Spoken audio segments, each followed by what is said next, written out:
All right, hi folks. Back again here with another accounts of the supernatural, where I'm going to take some of the messages that you guys have sent me about your supernatural experiences and read them on here, man. So we can all kind of, be encouraged by each other and understand we're not going crazy here. These are actual spiritual attacks that happen. But if you guys, let me just start with this. If you guys are experiencing supernatural things that you want to share, my contact information will be in the description of this video. The best way to get your information to me is probably to email me at johnkenny@yahoo.com. But again, all that information is in the description section of this video. Send me all of your experiences, folks. I mean, if you think you have a dogman experience, Bigfoot experience, sleep paralysis experience, any type of supernatural experience, folks, I'd love to hear it. So send that stuff to me and let me know whether you want me to use your name or not, or if you want to share it. If you don't want to share it, say don't share, But if you want to share it, let me know if it's okay to use your name. Doesn't matter to me either way. It's completely up to you.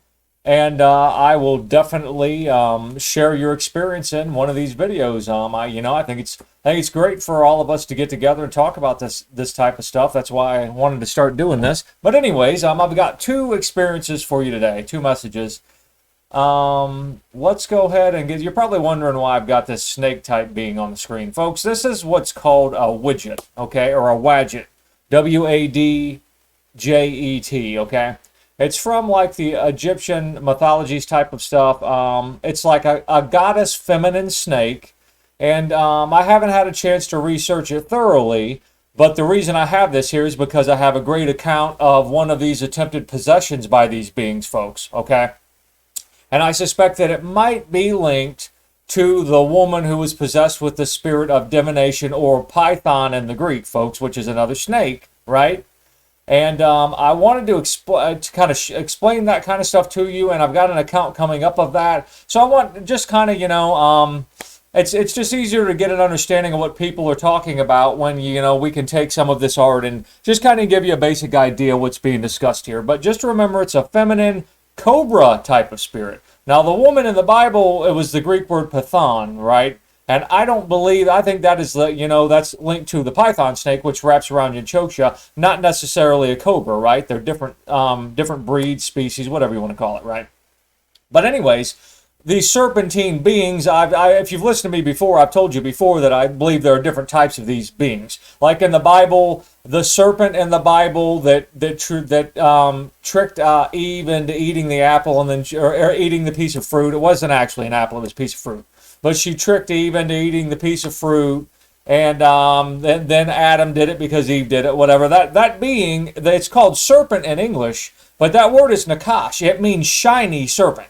So it might very well be a male type of entity of this thing here, for all we know. Now, that's just speculation. We can't prove that. But my point in bringing it up is in the Bible, over and over and over again, the Bible talks about these serpent-type spirit beings. You've got the nakash, that's a shiny serpent being that we call the snake, like I just told you in Genesis. There's also mention of the seraphim in heaven that have like 6 wings, okay?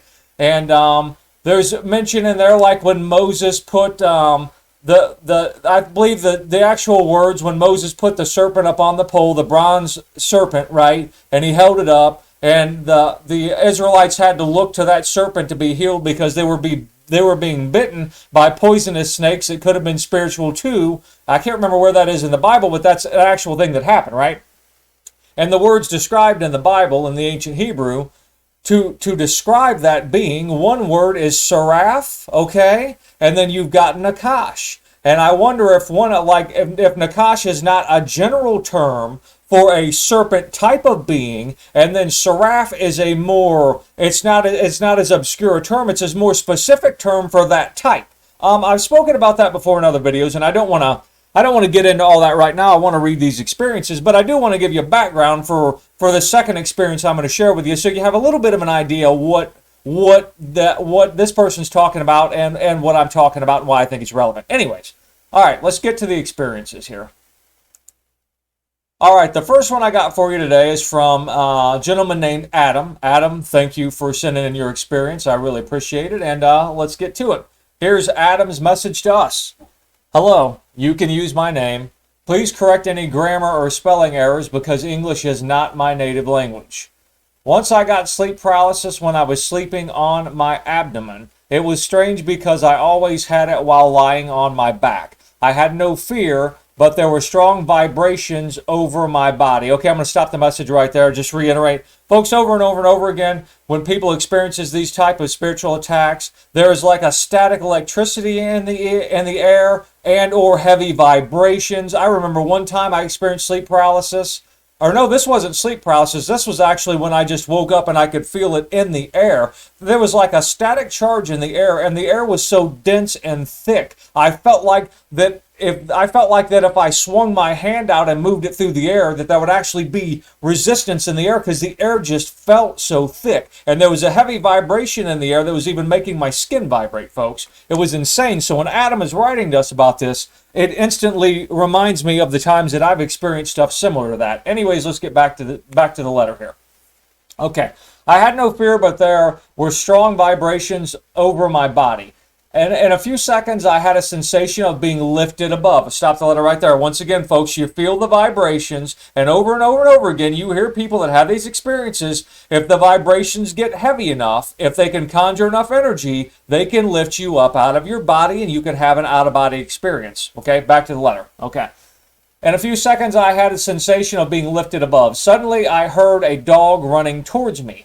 I didn't see it because I had no vision.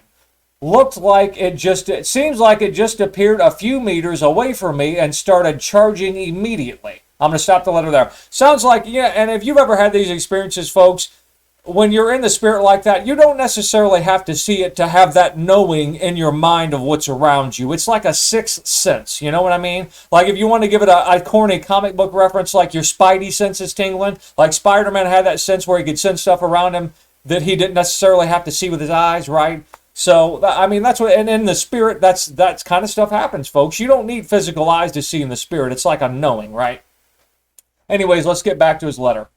I didn't see it because I had no vision. Looks like it just appeared a few meters away from me and started charging immediately. It jumped about 2 times in my direction and barked with a creepy, deep sound. This surprised me strongly, but not scared.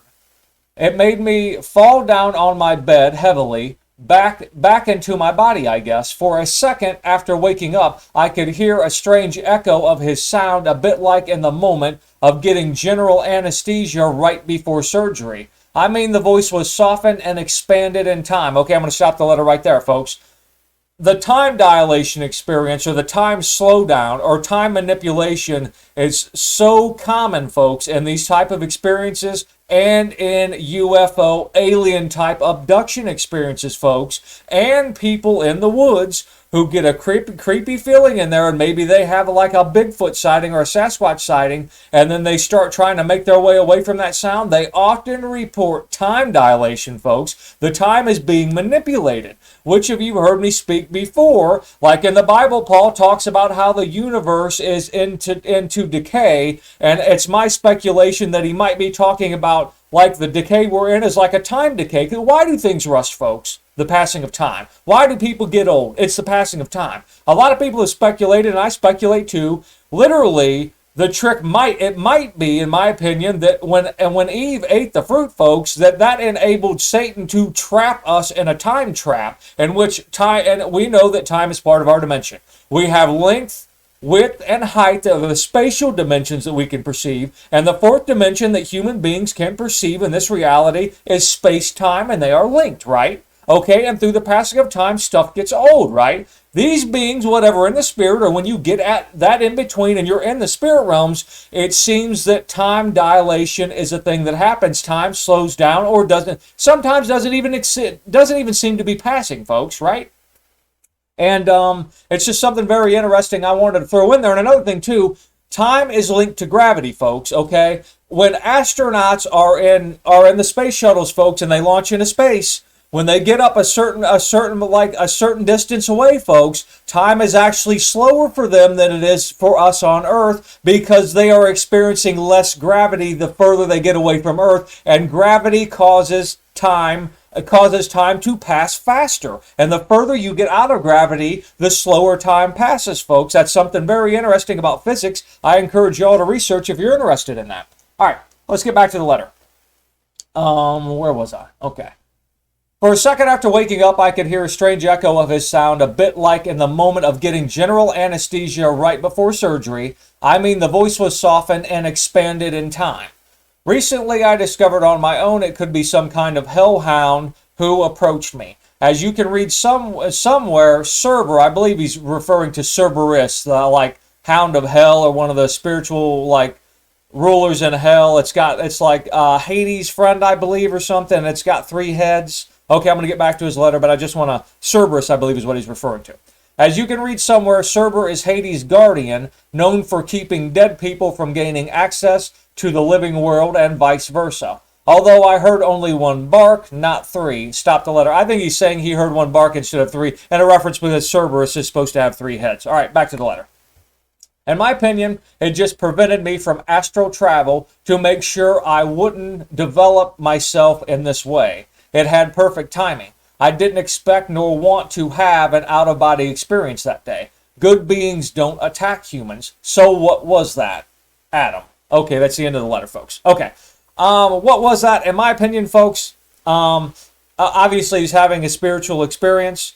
They're trying to take him out of body. And he's hearing this dog barking in the background, and he's sensing this thing coming. And it seems, if I'm not trying to put words in Adam's mouth or speak for him, but by this letter, it seems like Adam is conveying to us that he believes that this dog type of being that might be linked to Cerberus interrupted this thing from removing him from his body. And when this being started to bark and snap at this being that was taking him out of his body, that being returned him back to his body or let go, and he went back in his body, right?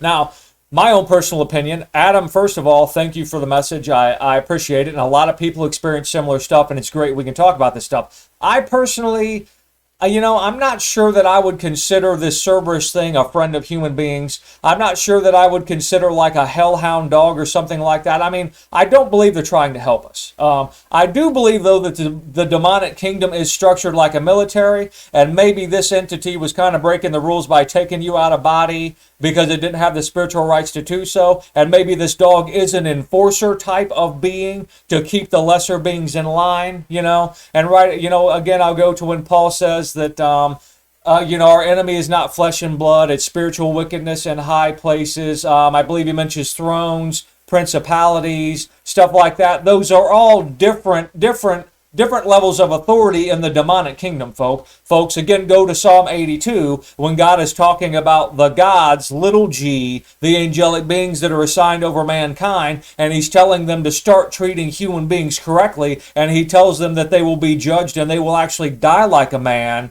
and they will fall like one of the princes, which probably means they'll be thrown into hell in the lake of fire like a man or other fallen beings, and they'll die like a prince, and obvious, in my opinion, a reference to Satan or Lucifer, right? But anyways, thank you, Adam, for that message. I really appreciate it. And we'll move on to the second experience here. All right, folks. This is a message from my brother, Jason. In case you don't know, I have an identical twin brother named Jason. We're only 4 minutes apart, all right? I was born first and him 4 minutes later, right?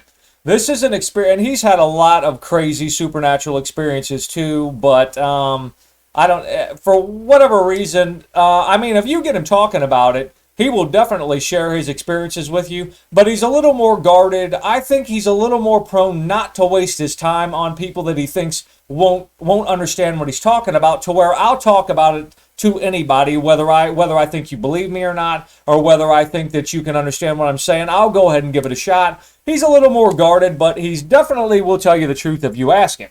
And I actually asked him to write this down and give me this experience to share with you guys if he was willing to do it, because I think it's so important, and it's this kind of stuff happens a lot, folks. And I'm going to go ahead and read the message here, folks, and this is why I've got this picture of this wadjet thing here, because my brother Jason is convinced this is what attacked him, and I'm going to loop that into some other spiritual attacks to where other people out here might not be experiencing this specific entity, this feminine cobra type of entity, but it's a serpentine being that tries to attach at the lower spine, folks, just like the chakra. How many times have we heard from people who follow the Hindu tradition and whatnot, folks, about these beings, that this snake type of being or cobra will attach at the base of your spine and work its way up through those pressure points? What are they called? I can't remember. Chakras. Work its way up your spine to the chakra, and then the final level of enlightenment, as they call it, is when they enter the top chakra, which I believe is purple, which, if I'm not mistaken, it's been a while since I looked at it, is like basically your third eye, and it's cobra type of head,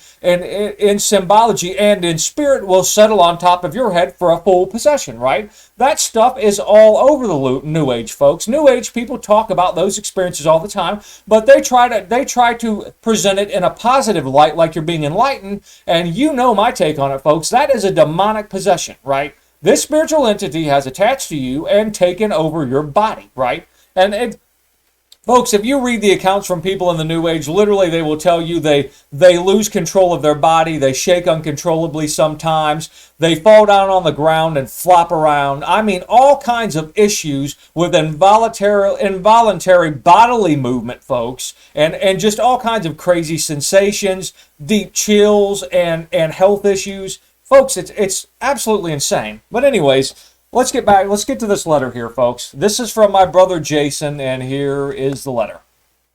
I was sleeping on a cool night in the fall about 10 years ago and had just drifted off into the semi-conscious state right before you fall into a deep sleep. Okay, I'm going to stop the letter right there.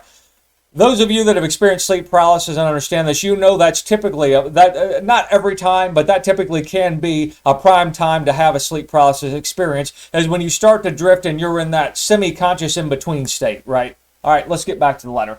It was a cool night, as I said, and even though I was completely covered in bed, I was still a bit cold.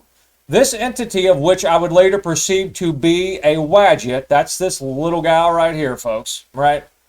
The golden cobra of enlightenment of Egypt and the gold cobra of the Kundalini snuggled up to me as I lie on my left side with my knees up. At first I thought it was a girlfriend in my sleep state, but I didn't have a girlfriend at the time, and the idea seems to have been spiritually suggested to me through what I would describe as telepathic. Okay, folks, I'm going to stop the letter right there.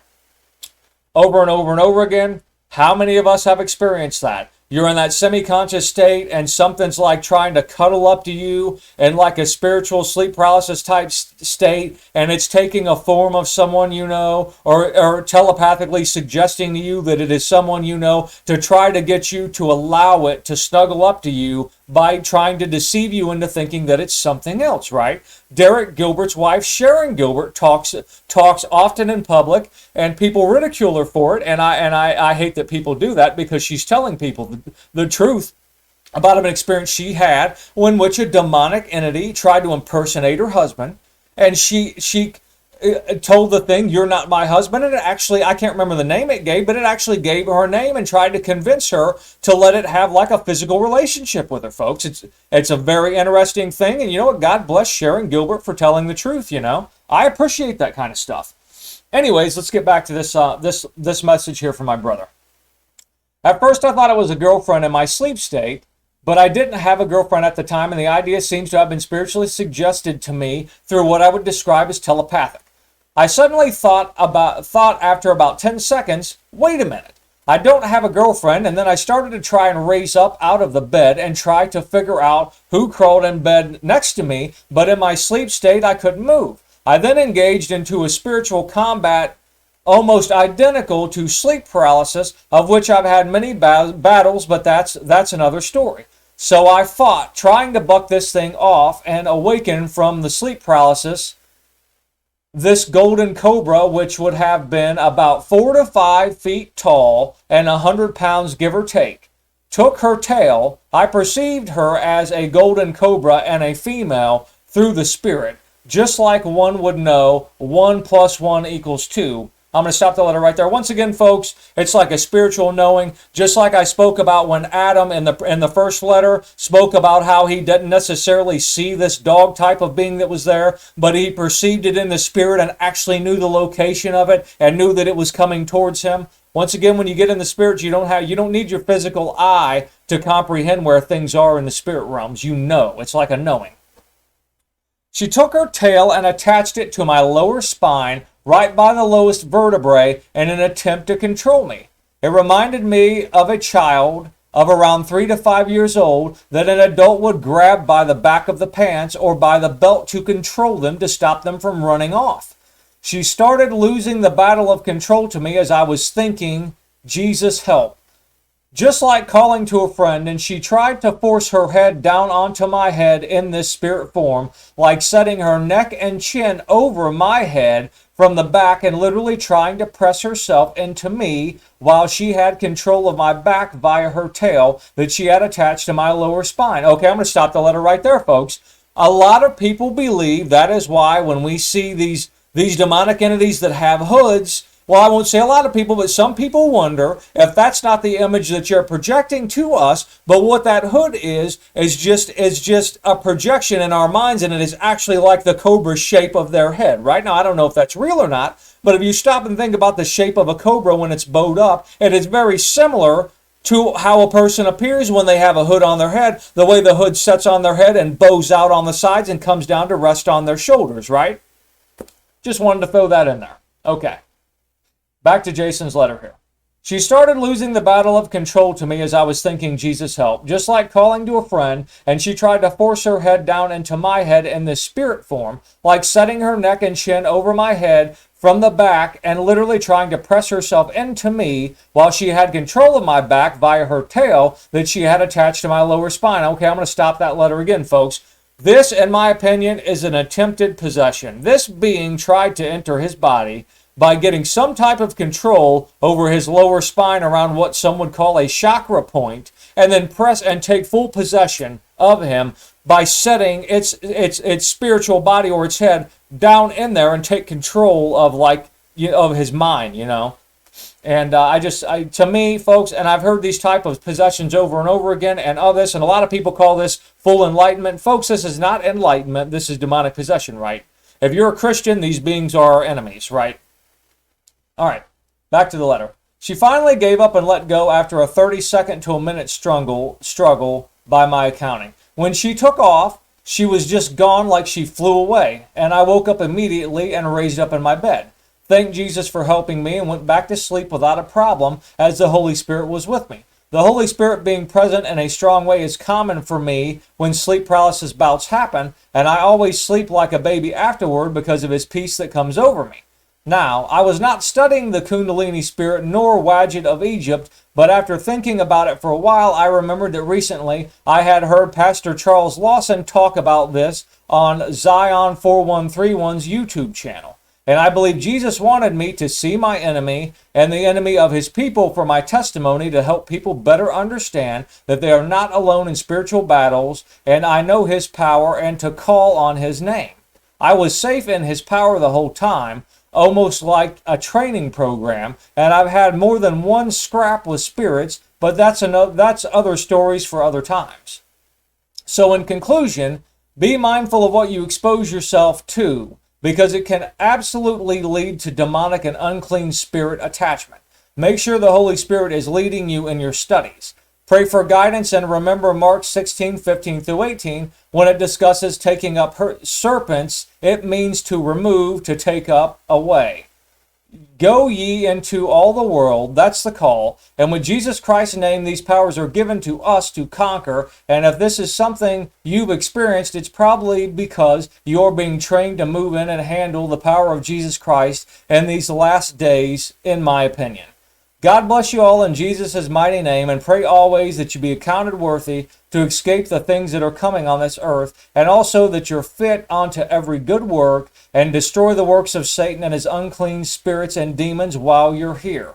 P.S. To whom that would inquire more about the golden cobra and what exactly this bout was over, I would direct you to Gene Dixon. the New Age spiritist that gave prophecies to many celebrities and even Nancy and Ronald Reagan, the former president. In my opinion, you're dealing with a pseudo-spirit of prophecy and signs and wonders that seeks to control the churches in the U.S. and abroad by infiltrating and misdirecting Christians from high positions in the church. End of the letter. Thank you, Jason, for putting that together. I really appreciate it, man. And folks, what he's talking about here when he's talking about Jean Dixon, he's not presenting her as someone that we should take information from. He's presenting Jean Dixon as an example of someone who described a snake type of entity lying down in bed with her, attaching to her, and giving her the powers of prophecy, right? And if you want an example of a spirit type of being attaching to someone and giving someone the spirit of prophecy or to predict the future, look no further than Acts 16, folks. I want to show you this right here. All right. I'm just going to read it to you. Acts 16:16. And it came to pass as we went to prayer. This is Paul and Silas, okay, folks. They're heading to prayer. A certain damsel possessed with a spirit of divination, okay. That word is divination in the King James Bible, okay. And in other Bibles it is prophecy, right? But what is that Greek word?